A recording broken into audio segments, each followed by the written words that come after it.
요한복음 21장 15절에서 17절 말씀까지 우리 한 목소리로 읽겠습니다. 요한복음 21장 15절에서 17절입니다. 시작. 그들이 조반 먹은 후에 예수께서 시몬 베드로에게 이르시되 요한의 아들 시몬아 내가 이 사람들보다 나를 더 사랑하느냐 하시니 이르되 주님 그러하나이다. 내가 주님을 사랑하는 줄 주님께서 아시나이다.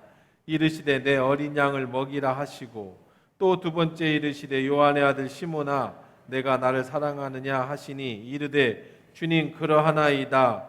내가 주님을 사랑하는 줄 주님께서 아시나이다. 이르시되 내 양을 치라 하시고 세 번째 이르시되 요한의 아들 시몬아 내가 나를 사랑하느냐 하시니 주께서 세 번째 내가 나를 사랑하느냐 하심으로 베드로가 근심하여 이르되 주님 모든 것을 아시오매 내가 주님을 사랑하는 줄 주님께서 아시나이다. 예수께서 이르시되 내 양을 먹이라. 아멘. 조신에 감사합니다. 이제 말씀 들을 때에 주님의 음성이 들려지는 은혜의 시간만 되게 하옵소서. 예수님의 이름으로 기도합니다. 아멘. 참 제자 훈련은 오늘 조금 당겨서 1시 30분에 아니면 그 전에라도 모이면 그렇게 진행하도록 그렇게 하겠습니다. 우리 지난주에 예수님이 베드로에게 물으신 질문에 대한 말씀을 나눴습니다. 요한의 아들 시몬아 내가 나를 다른 사람보다 더 사랑하느냐. 오늘 두 번째 시간입니다. 여기서 중요한 질문이 하나 생기는데요. 15절입니다. 15절에 보면 그들이 초반 먹은 후에 예수께서 시몬 베드로에게 이르시되 요한의 아들 시몬아 내가 이 사람들보다 나를 더 사랑하느냐? 이렇게 물으셨어요. 좀 뭔가가 좀 하나 걸리는 게 있습니다. 요한의 아들 시몬아 내가 나를 더 사랑하느냐라고 내가 나를 사랑하느냐 그러면 괜찮은데 왜 내가 이 사람들보다 나를 더 사랑하느냐 그랬을까? 이 사람들보다 왜 비교하듯이 아이들이 태어나서 인생의 첫 번째 맞는 위기가 뭔지 아세요? 이 세상이 호락호락하지 않구나라는 것을 아기가 태어나서 처음으로 겪게 되는 게 엄마가 좋아 아빠가 좋아 이 질문이 인생 힘들구나라는 걸 그때 처음 느끼죠. 깨닫게 됩니다. 엄마가 좋아 그러면 아빠가 인상이 안 좋아지고 아빠가 좋아라고 솔직히 얘기하면 엄마가 먹여주고 입혀주고 내가 젖주고 했더니 이게 그래서 여기서 이제 심각한 고민에 빠지게 됩니다. 누군가가 비교하는 것 좋지 않아요. 그냥 그대로 사랑하는 거죠.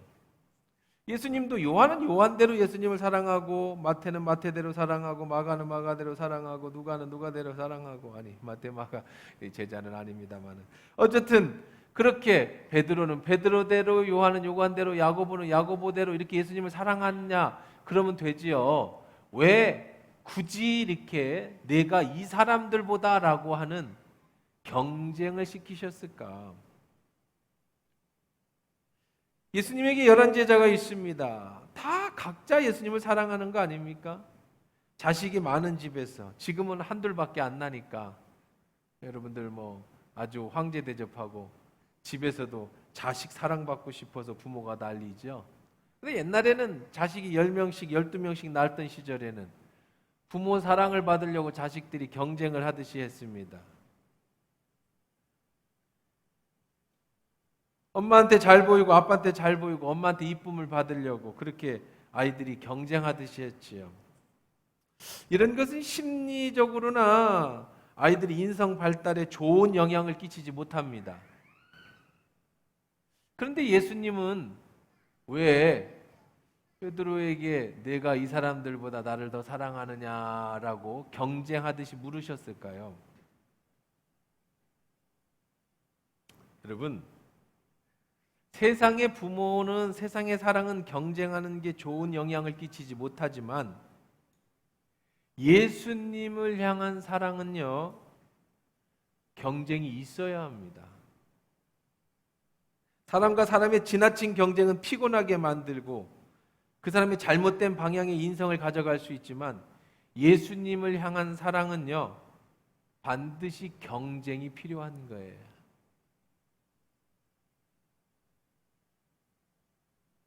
마태복음 11장 12절에 세례 요한 때부터 지금까지 천국은 침노를 당하나니 침노하는 자는 빼앗느니라 그렇게 말합니다. 천국을 얻으려면 싸우라고 얘기합니다. 천국을 얻기 위해서 노력하라고 얘기합니다. 그 사람이 빼앗게 될 것이다. 저는 이 본문을 읽으면서 왜 예수님이 다른 사람보다 나를 더 사랑하느냐라고 물으셨을까? 그것은 충분히 베드로의 그런 경쟁심을 자극했다. 저는 그렇게 생각합니다.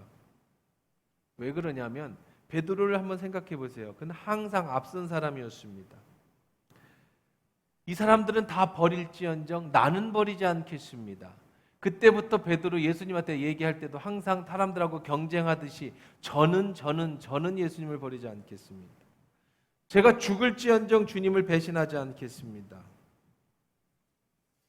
때로는 이런 사랑의 경쟁이 다른 제자들하고 시기심을 일으키는 그런 일도 있었죠. 사랑을 독차지하려고 하는 성품이 베드로에게 분명히 있습니다. 그런데 성경을 읽다 보면 그런 베드로를 나무라신 적은 한 번도 없습니다.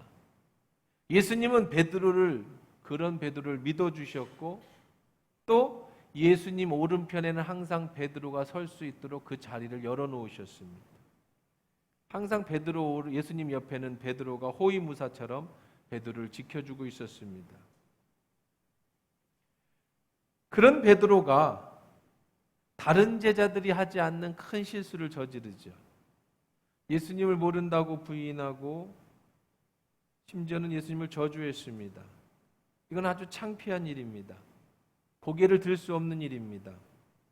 지금까지 내가 예수님을 제일 사랑한다고 니들은 가만히 있어. 내가 다 지켜드릴 거야. 그러고 예수님이 오른팔을 역할을 했던 베드로가 위기 상황에서 제일 위험하게 예수님을 배신하고 부정한 그런 일을 저질렀죠. 지난주 예수님 베드로에게 오셔서 3번 나를 사랑하느냐고 물으신 것은 베드로를 향한 예수님의 사랑의 회복이다. 회복이라는 측면에서 말씀을 드렸습니다. 그렇게 앞장섰던 베드로가 의기소침해 있습니다.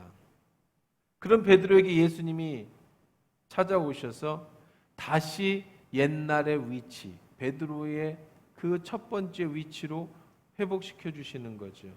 그때 질문한 것이 내가 다른 사람들보다 이들보다 나를 더 여전히 사랑하고 있니?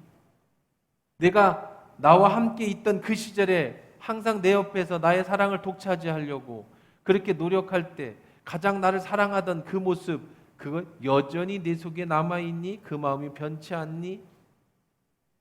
예수님은 베드로에 대한 그런 사랑을 기대하고 있습니다. 자식이 많은 집에 믿음 가는 자식이 따로 있죠. 사랑이 가는 자식이 따로 있습니다. 10손가락 깨물어서 안 아픈 손가락 없다고 하는데 더 아픈 손가락이 있고 덜 아픈 손가락이 있습니다. 자식이 10명이면 믿음이 가는 자식이 있고 사랑이 더 가는 자식이 있는 게 분명한 겁니다. 예수님도 11명의 제자, 12명의 제자가 있었지만 그 중에 베드로, 요한, 야고보를 특별히 사랑하셨고 친애하셨습니다. 그들에 대해 사랑을 관심을 가져주셨고 그들을 특별 대우해 주셨습니다.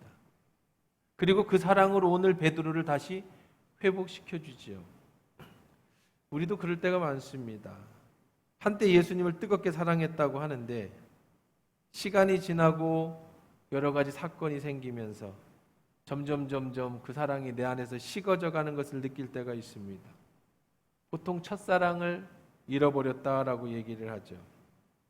한때 가슴이 불타는 날이 있었는데 사늘하게 식어서 예수님께 부끄러워 가까이 가기 힘든 경험이 있습니다. 그때 예수님이 오셔서 내가 다른 사람들보다 나를 더 사랑하느냐? 또 한번 우리에게 물어주시는 겁니다. 내가 다른 사람들보다 나를 더 사랑하느냐? 그렇게 묻는다는 거죠. 누가 이 질문에 이렇게 대답합니다. 왜 예수님은 똑같이 사랑하지 않는 겁니까? 12명의 제자를 선발했으면 똑같이 사랑해 줘야지 왜 베드로를 편애하신 겁니까? 왜 노골적으로 베드로, 요한, 야고보만 데리고 다니신 적이 있습니까? 그럼 예수님은 사랑이 왜곡된 거 아닙니까? 그럼 이렇게 질문해 봅니다. 그렇다면 예수님은 온 인류를 다 구원 안 해주시고 왜 너를 선택해 주셨을까? 왜 많은 사람 중에 너를 구원해 주셨을까? 모든 사람을 다 구원해 줘야지? 라고 묻는다면 반대로 뭐라고 대답하겠습니까? 우리는 종종 신앙생활하면서 착각하는 게 하나가 있어요. 예수님이 모든 사람을 평등하게 대할 거라고 하는 생각입니다. 네, 맞습니다. 그런데 그 평등이라는 단어는 예수님께 우리가 쓸 수 있는 단어가 아닙니다. 우리 인간들끼리 쓰는 것이 평등이에요. 우리는 다 평등합니다. 법 앞에서 우리 모두가 평등합니다. 하지만 예수님 앞에서 우리는 다 평등하지 않습니다. 물론 보편적 사랑이 있어요. 하나님이 세상을 이처럼 사랑하셨습니다. 우리 온 인류를 사랑하셨습니다. 그래서 아들 예수 그리스도를 보내주셨습니다. 이건 보편적 사랑입니다. 보편적 평등입니다. 누구든지입니다. 예수를 믿으면 구원을 받습니다. 그것은 평등한 겁니다. 그러나 그 모든 인류 중에 하나님이 선택해서 부르심을 받고 하나님의 자녀로 불러주시고 그 속에 믿음을 주시는 하나님의 선택권은 하나님에게 있는 겁니다. 하나님이 그 많은 사람 중에 여러분을 선택하셨습니다. 그리고 여러분에게 구원의 은혜를 베푸셨습니다. 그래서 여러분이 이 자리에 앉아 있는 거예요. 그런 면으로 보면 하나님은 평등하지 않습니다. 우리 인간의 생각으로 말한다면, 우리 인간 생각의 평등으로 기준으로 보면 예수님은 절대 평등하지 않습니다. 그렇게 예수님이 많은 사람 중에 사람을 선택하고 그 사람 중에서 또 골라서 주의 종을 삼기도 하고 큰 일을 맡기기도 합니다. 12명의 제자를 선택했지만 그 중에 3제자를 특별히 선택해서 그들에게 특별 교육을 시켰고 그 중에 베드로를 선택해서 자신의 수제자로 삼아주셨죠. 그것은 전적인 하나님의 은혜입니다. 그런 측에서 보면 하나님은 절대 평등하지 않습니다. 왜 똑같이 사랑하고 똑같이 구원해 주시고 똑같이 일시키지 않느냐? 왜 누구를 편애하냐? 난 어릴 때부터 부모가 나를 편애하는 것 때문에 마음 상했다. 교회 왔더니 하나님도 날 편애하냐? 왜 하나님은 저 사람을 더 사랑하고 날 더 사랑하지 않는 것처럼 느끼냐? 그렇게 묻는다면 네, 맞습니다. 하나님은 당신보다 어쩌면 저 사람을 더 사랑할지도 모릅니다. 거꾸로 말하면 하나님은 저 사람보다 당신을 더 사랑할 줄도 모릅니다. 그것은 전부 하나님에게 있어요.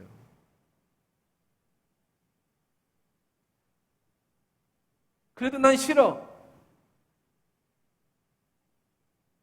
왜 하나님을 똑같이 사랑해야지? 교회 왔는데 편애해. 로마서 9장 20절 21절 그런 사람에게 해주시는 말씀이 있습니다.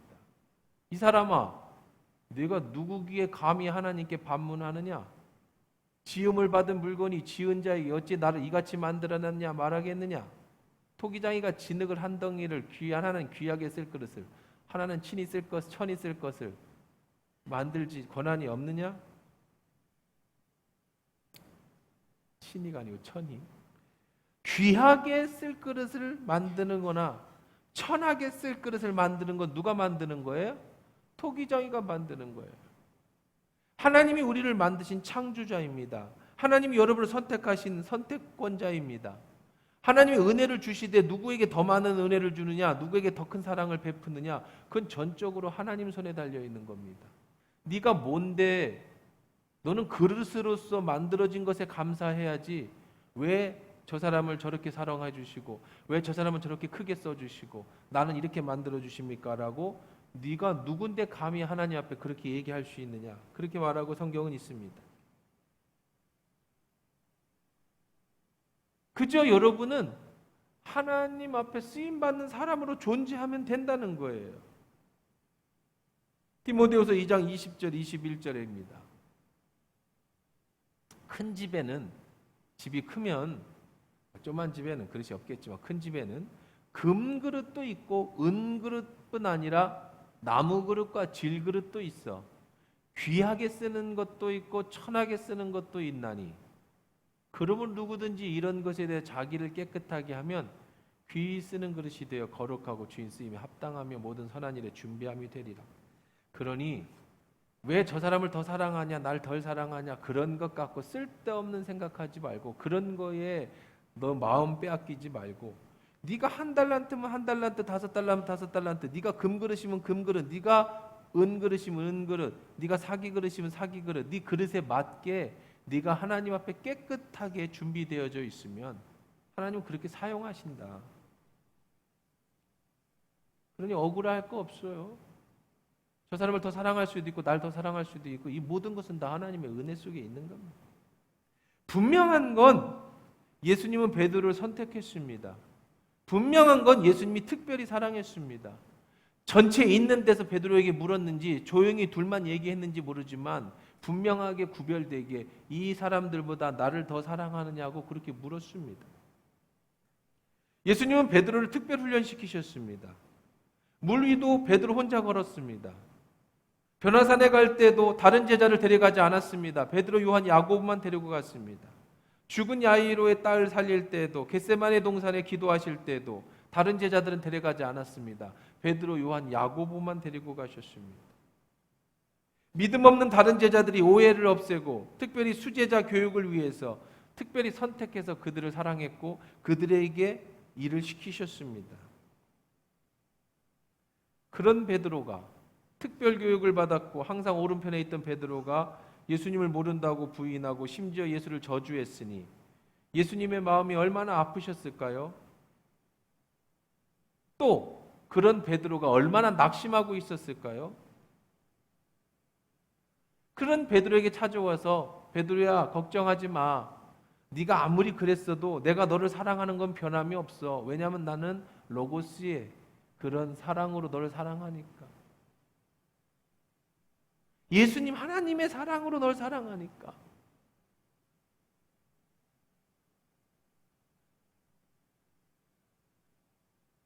너는 그런 사랑으로 날 사랑하고 있니? 너도 여전히 특별히 옛날처럼 나를 사랑하고 있니? 라고 질문을 하고 있는 거죠. 사랑하는 성도 여러분, 우리는 거룩한 열심을 가져야 됩니다. 예수님의 특별한 사랑을 받고 싶다라는 그런 열정이 있어야 됩니다. 에이, 나는 사랑 못 받는 사람이니까 그렇게 살라는가 보다. 그게 아니고 내가 예수님의 특별한 사랑을 받고 싶다. 모르는 거예요, 아직. 여러분이 금그릇인지 은그릇인지 사기그릇인지 밥그릇인지 모르는 거예요. 나는 그런 사랑을 받고 싶다. 그런 열정이 있어야 됩니다. 그런 거룩한 소망이 있어야 됩니다. 그런데 한 가지 중요한 사실은 여러분이 그런 사랑을 받고 싶다면, 아니 그런 사랑을 받고 있다면 여러분도 하나님을 향해서 그런 특별한 사랑을, 남들과 다른 특별한 사랑을 해야 된다는 거예요. 그게 진짜 사랑이라는 거죠. 그런 사랑만 받고 싶은 욕망만 있고 열정만 있고 그런 사랑 받고 싶은 것만 있으면 안 됩니다. 그런 사랑을 받았다면, 받는다면, 받고 싶다면 여러분도 그에 맞는 그 사랑을 하나님 앞에 예수님께 보일 수 있어야 된다는 겁니다. 그걸 예수님은 또 기대하고 있다는 거예요. 이게 얼마나 아름답습니까? 예수님이 다른 사람보다 특별히 나를 사랑해 주시고 나도 다른 사람보다 더 특별히 주님을 더 사랑하려고 하는 그 마음을 가질 때 그 사랑이 점점점 커져서 있는 자는 더 풍성해지고, 에이, 난 사랑도 못 받는 존재니까 드릴 것도 없어. 그냥 예수님은 그저 나를 천국이나 데려가 주시고 사업이나 잘 되게 해주시고 그 정도로. 그러면 없으니까 또 없고 그러니까 또 없어지니까 이게 평등하지 않아요. 있는 사람은, 그 사랑을 받은 사람은 더 많아지고 더 커지는데 가뜩이나 원래부터 없던 사람은 받은 게 없으니 할 것도 없으니까 더 줄어드는 거야. 그러니 절대로 천국은 평등하지 않습니다. 절대로 하나님의 사랑은 평등하지 않아요. 무릇 있는 자는 더 풍성해지고 없는 자는 그 없는 것마저도 빼앗기는 것이에요. 한 달란트 받은 자가 묻어뒀을 때 마지막에 주님 만나는 날 그 한 달란트마다 뺏어서 이미 5달란트나 받아서 10달란트나 있는 자에게 주시면서, 그것이 예수님의 평등인 겁니다. 그것이 사랑인 겁니다. 예수님 나쁜 사람이군요, 나쁜 신이군요, 그걸 따지는 게 아니라, 그렇다면 내가 조물주 창조자 하나님 앞에 얼마나 사랑을 받아야 할까? 그럼 나는 어떻게 해야 그 사랑을, 어떻게 기대하시는 사랑을 베풀 수 있을까? 드릴 수 있을까? 이렇게 생각해야 된다는 거죠. 저도 분명히 내 자신을 볼 때 하나님의 사랑을 특별히 다른 사람보다, 다른 목회자들보다, 다른 누구보다도 많이 받았다는 걸 인정합니다. 제 아내도 당신은 정말 하나님의 특별한 은총을 입었다고 그렇게 말합니다. 저도 많은 은사를 받았다고 생각하고 감사하고 있습니다. 그래서 생각해 봅니다. 하나님이 왜 나를 더 사랑하실까? 답은 없습니다. 지금 내가 사랑받고 있다면 그냥 그것뿐인 거예요. 왜 더 사랑하느냐? 그건 모릅니다. 그 대신에 내가 그런 사랑을 받았으니 내가 또 그렇게 하나님을 남들보다 더 사랑해야죠. 하나님은 그런 사랑을 내게 주셨으니 또 나도 그렇게 하나님을 사랑하기를 기대하고 계실 테니까요. 물론 이것이 때로는 너무 지나쳐서 병이 되기도 합니다. 주님이 내게 이렇게 큰 사랑을 주셨으니 나도 더 큰 일을 하고 싶은데 그러지 못하는 내 자신 때문에 어떻게든지 주의 영광을 위해서 무엇인가 해야 되겠다라고 하는 것이 때로는 부담감으로 다가올 때도 있습니다. 어떨 때는 일 중독이 걸린 것처럼 느껴질 때도 있지만, 그러나 그 마음 깊은 내면 속에는 하나님 앞에 내가 설 때 부끄럽지 않아야겠다. 하나님이 이렇게 사랑해 주셨는데 내가 하나님 앞에 이런 사랑을 드려야지. 베드로야, 너 여전히 나를 더 사랑하고 있니? 남들보다 하나님이 더 많은 것을 주셨다면, 하나님이 남들보다 여러분을 더 사랑해주고 계시다면 여러분에게 하나님은 더 많은 것을 요구하고 계시다라는 거예요. 그것이 사랑인 겁니다. 한 달란트 받은 사람에게는 한 달란트를 요구하십니다. 절대로 5달란트를 요구하지 않습니다. 5달란트 받은 자에게는 5달란트를 요구하십니다. 그거에 맞는 달란트를 주님께 드려야 되는 거예요. 그래서 베드로에게 묻는 겁니다. 다른 사람들보다 여전히 네가 나를 더 사랑하느냐? 다른 사람들도 예수님을 사랑하겠지요. 그러나 내가 더 예수님을 사랑하기를 원합니다. 네, 여전히 나는 그 사랑이 누구보다도 크다고 믿습니다. 여러분은 어떻습니까? 여러분은 다른 사람보다 사랑을 더 많이 받고 있다고 생각이 드십니까? 아니면 똑같이 평등하게 사랑받고 있다고 생각하십니까? 아니면 다른 사람하고 비교해서 나는 사랑을 못 받고 있다고 생각하십니까? 여러분은 그 사랑을 얼만큼 받고 싶으십니까? 남들만큼 받고 싶습니까? 저는 그렇지 않습니다. 나는 더 많이 받고 싶습니다. 아니, 더 많이 받았습니다. 넘치도록 받았습니다. 받을 수 없을 만큼 받았습니다. 이제 예수님이 여러분에게 묻는 거지요. 그렇다면 너는 나를 그렇게 사랑하냐? 그렇다면 너는 다른 사람보다 나를 더 사랑하니? 나는 다른 사람보다 너를 더 사랑해 줬는데 너 역시 다른 사람보다 나를 더 사랑하냐? 우리는 그 말에 대답해야 합니다. 베드로는 그 말에 이렇게 대답합니다. 주님, 제가 주님을 사랑하는지 주님이 아십니다. 내 입으로 암만 얘기해봐야 뭐 하겠습니까? 조금 전에 내가 한 실수가 있고 내 잘못이 있는데 변명해봐야 그것이 통하겠습니까? 주님, 내 마음 아시지 않습니까? 세 번의 질문에 베드로는 주님을 사랑한다고 답변합니다. 주님이 아신다고 말합니다. 그때마다 주님은 세 번의 질문에 똑같이 한 가지를 요구하십니다. 네가 나를 사랑한다고? 그럼 그 사랑을 이렇게 표현해라. 어떻게 표현할까요? 내 양을 먹여라. 내 양을 쳐라. 네가 나를 사랑한다면, 네가 남들보다 더 큰 사랑을 받고 있다면, 그렇다면 너는 내 양을 쳐라. 사명을 주십니다. 사랑이 왜 중요할까요? 사랑하면 그 사랑하는 사람을 위해서 일하게 돼 있는 겁니다. 사랑하는 사람을 위해서 일하는 일은 힘들지 않습니다. 베드로가 자기 자신을 사랑했기 때문에 주님을 부인하고 부정했습니다. 그러나 예수님의 사랑을 회복하고 주님을 사랑한다면 주님을 위해서 자기 자신을 버릴 수 있게 되는 거죠. 자식을 사랑하는 부모는 아침부터 저녁까지 일을 합니다. 열심히 일하는 이유가 뭡니까? 사랑하는 자녀가 잘 되기 위해서입니다. 예수님이 베드로에게 사랑하느냐고 물으시고 내 양을 치라고 하신 것은 다른 이유가 아니에요. 네가 나를 사랑한다면 내가 부탁하는 일을 해라. 그것이 너의 나를 향한 사랑이다. 그것은 곧 내 어린 양을 돌보는 것이다. 너처럼 연약한 양을 일으켜 세워주는 것이다. 그래서 너를 통해 하나님 나라가 세워지기를 원한다. 예수님이 단순하게 내가 나를 사랑하느냐는 질문에 어떤 감정적으로 사랑합니다, 안 사랑합니다, 눈물 빼고 이런 걸 요구하시는 게 아니에요. 네가 나를 사랑한다면 내 양을 먹여야 한다. 이 질문, 베드로의 진심 어린 답변, 그 답변 속에는 지금까지 베드로의 모든 실수와 상처와 아픔을 다 씻어줬습니다. 이제 다시 회복하는 시작점에서 예수님은 베드로에게 말하는 겁니다. 내 양을 이제부터 먹여라. 예수님이 베드로에게 이것 해라 저것 해라 이런 얘기 잡다한 얘기 안 하십니다. 베드로가 예수님을 부인한 것에 대해서 잡다한 변명하지 않습니다. 한 가지만 묻습니다. 내가 나를 사랑하느냐? 그리고 한 가지만 요구하십니다. 내 양을 쳐라. 이 두 마디에 모든 것이 다 들어있는 겁니다. 네가 사랑하면 자연스럽게 내 부탁을 들어줄 거야. 내가 너에게 부탁하는 내 양들을 쳐줘라. 그 양들을 사랑해줘라. 그들을 위해서 내 목숨을 내어주어라. 내가 너를 사랑해서 내 목숨을 준 것처럼 네가 나를 사랑한다면 그 정신으로 내 양을 부탁한다. 예수님의 사랑의 회복은 베드로의 삶을 모두 바꿔놓았습니다. 이제 예수님을 위해 죽을 수 있는 사람이 된 겁니다. 여러분, 요즘 신앙이 나태해지신 분이 계십니까? 요즘 내가 무슨 문제가 있을까요?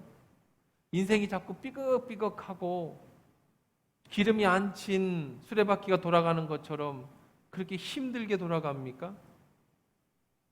어디에 문제가 있는지 모르겠습니까? 관계가 터지고 사업에 문제가 있고 자녀의 문제가 있고 인생의 문제, 건강에 문제가 있는데 어디서부터 문제가 생긴 건지 모르겠습니까? 그 문제가 어디서 왔는지는 모르지만 해결책은 하나입니다. 다시 예수님에 대한 사랑을 회복하는 겁니다. 시몬 베드로에게 예수님이 오셔서 물어본 것처럼 오늘 여러분에게 예수님이 물으십니다. 네가 나를 사랑하느냐? 그리고 이제는 여러분이 답할 차례입니다. 제가 주님을 사랑하는 줄 주님이 아십니다. 그래? 그럼 오늘부터 다시 회복하자. 내 양을 쳐라. 새벽 예배 말씀입니다. 베드로와 요한이 예수님의 복음을 전하다 감옥에 갔습니다. 다음 날 새벽에 많이 맞았습니다. 40에 하나 감한매를 맞았겠지요. 피투성이가 되었습니다. 베드로, 요한, 야고보는 특별히 수제자로 선택을 받았지만 성령이 오신 후에 그 세 사람은 다른 어떤 제자보다 더 많은 일들을 하고 결과적으로 가장 많은 고통도 당합니다. 감옥에서 매를 많이 맞았습니다. 그런데 성경에 보면 그들은 기뻐했다라고 말합니다. 왜 기뻤습니까? 피투성이가 되도록 매를 맞았는데요. 내가 예수님의 십자가의 은혜에 동참했다. 내가 예수의 고난에 동참했다. 그래서 기쁘다는 겁니다. 베드로는 내가 고난을 당할까 봐 예수님을 모른다고 부인하고 심지어 저주까지 했는데 그런 그가 예수님을 만나 회복한 후에는 예수님 때문에 고난을 당하니까 그것이 자신에게 너무 큰 기쁨이 됐다라고 표현하는 거죠. 사랑하면 고난도 기쁨이 되는 거죠. 똑같은 일이 계속 반복된다 할지라도 베드로는 절대로 예수님을 부인하지 않습니다. 왜요? 사랑 안에 회복됐기 때문입니다. 인생이 더 힘들어졌지만 그 안에 기쁨이 오기 시작했습니다. 예수님의 사랑은 그 모든 힘든 인생을 다 회복하고 기쁨으로 바꿔주기에 충분하기 때문입니다. 그 사랑을 깨달았기 때문입니다. 성령님이 안에서 우리가 사랑을 알게 해주시고 회복을 시켜주시죠. 우리도 마찬가지입니다. 여러분도 마찬가지입니다. 내 신앙이 나태해지고 요즘 여러 가지로 삶의 어려움에 문제가 왔다면 어디서부터 문제가 왔을까? 내 안에 예수님이 해주시는 질문에 먼저 대답해 봐야 합니다. 내가 다른 사람보다 나를 사랑하느냐? 본문에 나오진 않지만 충분히 상상할 수 있습니다. 예수님을 베드로를 만나기 전에 사단이 아마 베드로에게 먼저 찾아갔을 겁니다. 그리고 사단이 베드로에게 이렇게 얘기했을 겁니다. 네가 예수님을 사랑한다고 거짓말하지 마라. 네가 그렇게 실수를 범하고 네가 예수님을 부인하고 저주까지 했는데 그렇게 예수님을 네가 모욕하고도 네가 예수님을 사랑한다고 어떻게 감히 말할 수 있냐? 네가 그렇게 끔찍한 죄를 저지르고도 예수님의 수제자라고 어떻게 말할 수 있냐? 야, 너 자신도 하나 못 지키면서 네가 무슨 예수님의 제자가 되고 예수님을 지켜드린다고 그렇게 함부로 말할 수 있냐? 베드로는 자신이 행한 일 때문에 낙심하고 있었을 겁니다. 아니, 그랬지요. 베드로는 자신의 실수와 자신의 잘못된 선택으로 인해서 깊은 수렁의 우울에 빠져 있었을 겁니다. 예수님은 그런 베드로에게 찾아오셔서 일체 묻지 않고 네가 비록 나를 모른다 했어도 네가 나를 부정하고 나를 배신했어도 나는 그 아가페의 사랑으로 너를 상상할 수 없는 하나님의 사랑으로 너를 여전히 똑같이 사랑하고 있다. 그리고 너에게 다시 한번 기회를 준다. 네 마음은 변하지 않았니? 나는 변하지 않았는데 너의 필로스의 사랑은 변했니? 만약에 변하지 않았다면 말이다. 내 양을 쳐야 한다. 그것이 네가 나를 사랑하는 사랑의 표현이니까. 그 후로 베드로가 완전히 변화된 사람이 되었죠. 여러분, 하나님으로부터 남들보다 더 큰 사랑을 받고 있다고 느끼셨습니까? 받고 싶으십니까? 그 사랑을 회복하고 싶으십니까? 그러면 여러분의 양을 치십시오. 여러분에게 주어진 양은 뭡니까? 무엇이 됐든 여러분 주를 위해서 사십시오. 회복하십시오. 그러면 여러분의 인생이 회복되어집니다. 인생의 해결책의 키는 예수님을 사랑하는 데서 있습니다. 천지를 창조하신 하나님, 나를 만드신 하나님이 여러분의 모든 문제와 삶에 앞으로 이루어질 모든 일과 하나님 나라 갈 때까지 모든 것을 주관하시는 이는 하나님이십니다. 그 하나님을 사랑하십시오. 그리고 여러분에게 주어진 양을 치십시오. 그것이 무엇이 됐든 그러면 주께서 여러분을 영원토록 그 사랑 안에 거하게 하실 것이고 영원한 천국까지 인도해 주실 줄 믿습니다.